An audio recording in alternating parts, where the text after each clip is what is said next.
Hey, what's going on, guys? Welcome back to the channel. It's your boy Serrano, and in today's video we're going to take a look at the 10 reasons to consider the Oukitel C21 Pro. But if it's your very first time, I truly appreciate you for coming through. Make sure you stay to the end of the video because we're going to take a look at all 10 reasons right now. But do me a favor, if you're brand new to the channel, I truly appreciate you. If you're already a part of the crew, I definitely appreciate you for returning back. But let's just jump into the top 10 reasons to consider the Oukitel C21 Pro.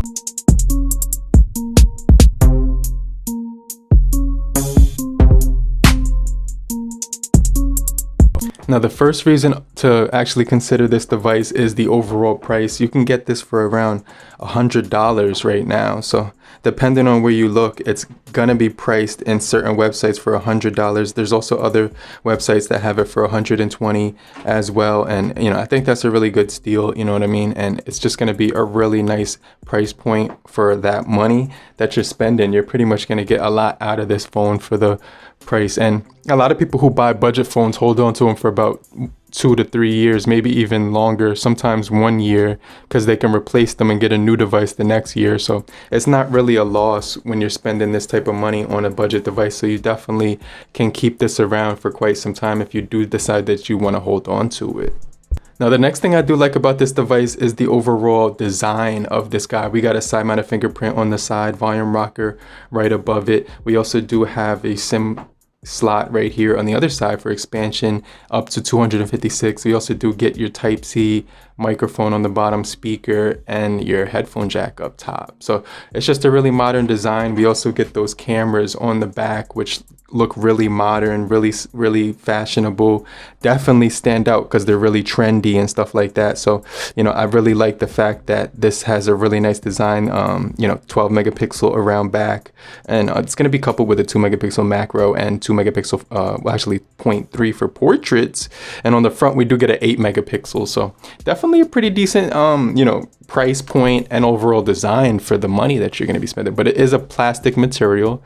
On the back is plastic as well, so I definitely want to throw that out there as well. The other thing that I did notice about this device is it's pretty snappy for the most part. It doesn't have an app tray, so it's kind of annoying. If you're the type of person who is used to app drawers, then you probably wouldn't want to get this one. But this device has a really nice kind of like it just opens everything in a timely manner.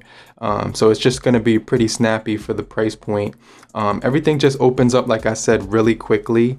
I didn't have really any issues when I was opening up apps or anything like that. Everything just seemed to fly through when I was trying to speed through this thing and kind of get from point A to point B, right? So I could kind of just detect the speed and overall feel of this device. Definitely felt good in the hand and things of that such. So I was really impressed with the overall speed and how well it did when it just came to opening up like overall apps. It didn't make you wait. There wasn't really any major lag on this thing that I even noticed, which was crazy. So I just really appreciate the fact that this device does have some pretty decent speed to it for the price that it is offering. Now, another thing that I did notice is this device does have that macro camera. It has some pretty decent cameras overall.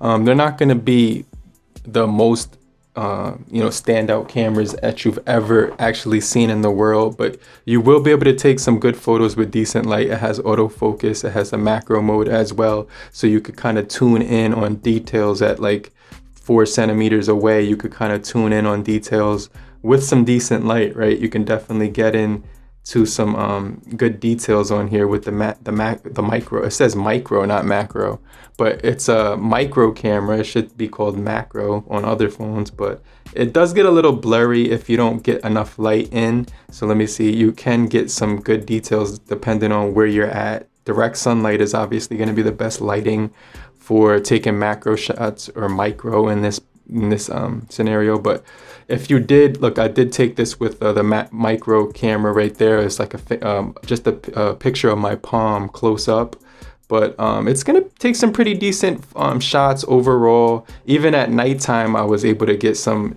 decent shots on here. So during the low light situations and stuff like that, I was able to capture like the moon, which was pretty crazy. I didn't expect that, and it wasn't too noisy on here. And my watch is going off. It's telling me the temperature. but it wasn't too noisy. I was even able to capture movement at nighttime, and it wasn't too noisy either. So it was a solid phone overall. I was impressed with the night photography that it took. It still captured some of the clouds in the sky with some decent dynamic range. It wasn't the best camera that I've ever looked at in the entire world, and this is even without the feature of night mode. It doesn't have a dedicated night mode, but it was able to pull in enough light at nighttime to take, photos and stuff like that. So I definitely think this is a pretty solid option. It doesn't have portrait photo, so that's one of the things that I wanted to mention, but it does have that beauty photo. So if you wanted to touch up your face, you can get some filters on here, right? You can kind of mess around with the filters on here, but for the price point of this device, the cameras are actually pretty decent. Another thing you want to keep in mind is this is running Android 11 at this very moment, and that's actually pretty cool because most budget devices right now are running Android 11 and things of that such. So you're going to be able to get Android 11 on here.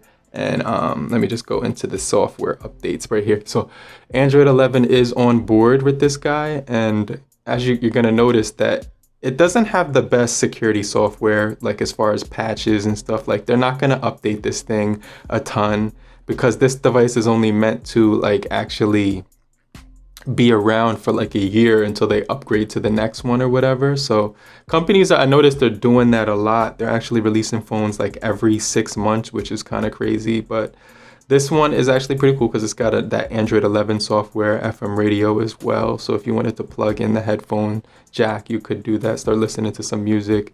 It's definitely got some really cool features on board for a budget device, but the most part, it's just very snappy.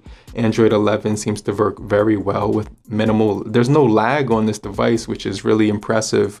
So I definitely like the fact that they implemented a really nice software at this price point with the Android 11. Now you may be asking about the battery life. We do get a 4,000 milliamp hour battery on this guy, so it's going to be pretty decent. You might get like a day if you use it completely entirely through the whole entire day straight. But if you're like kind of moderate usage here and there, picking it up for phone calls, text messages, some social media here and there and stuff like that, it's gonna last you probably like a day and a half or something like that. So I'm pretty impressed with the battery. It definitely gets me through a normal day of use.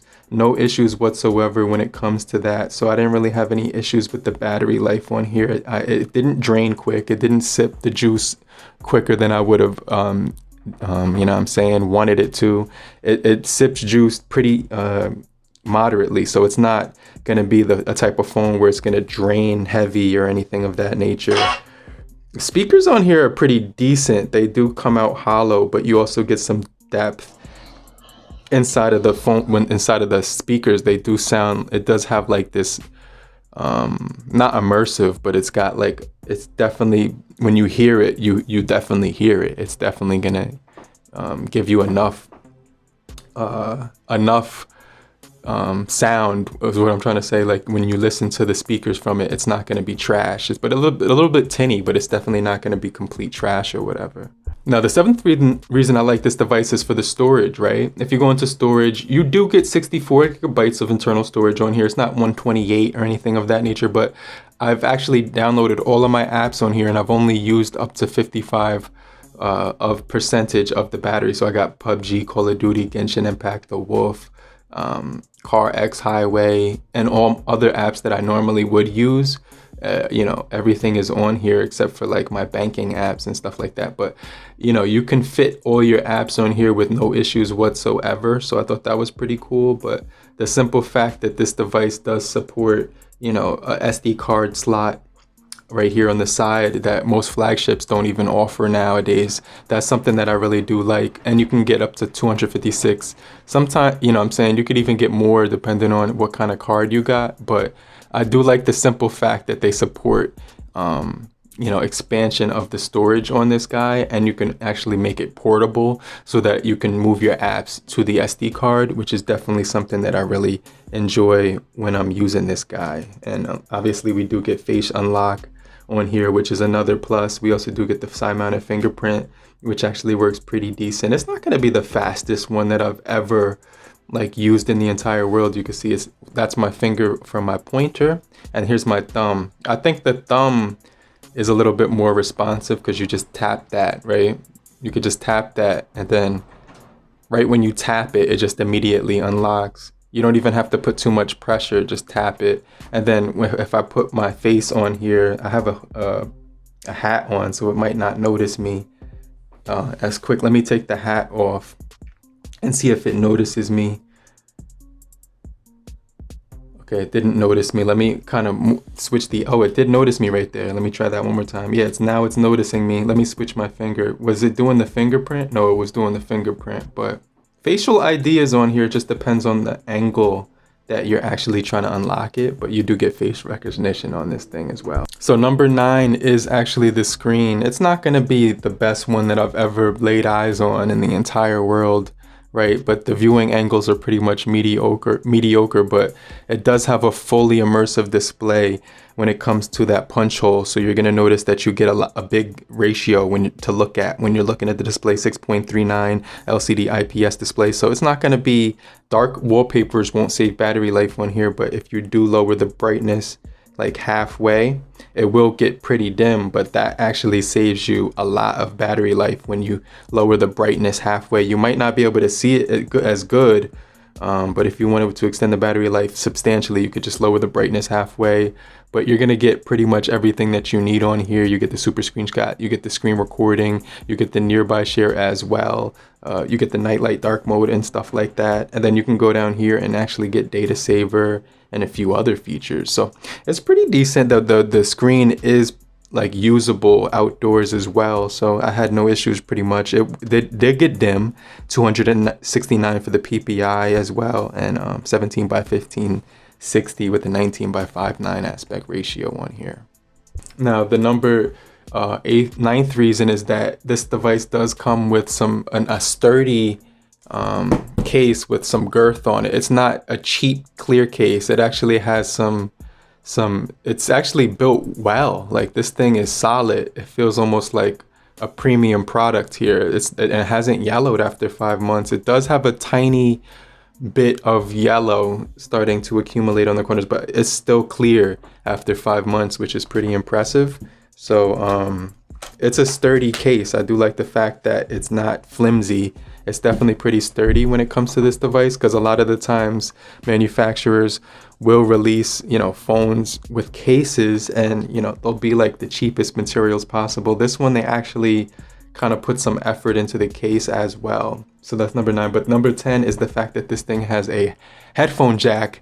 If you're the type of person who needs the headphone jack and everything like that, they do have that on here. So I just wanted to throw that out there. But these are my top 10 reasons to consider the Oukitel C21 Pro. I definitely like this device for the price and everything like that. So if you were considering a really budget device and you wanted to pick one up, this is definitely a good option for around $100 or $130 depending on where you check it out. But hopefully you guys did find this video helpful, informative, useful, or anything like that. But if you did find it possible, make sure you hit the like button on your way out. But make sure you have a great morning, afternoon, evening, and depending where you are, have a great night. Later, crew. Peace.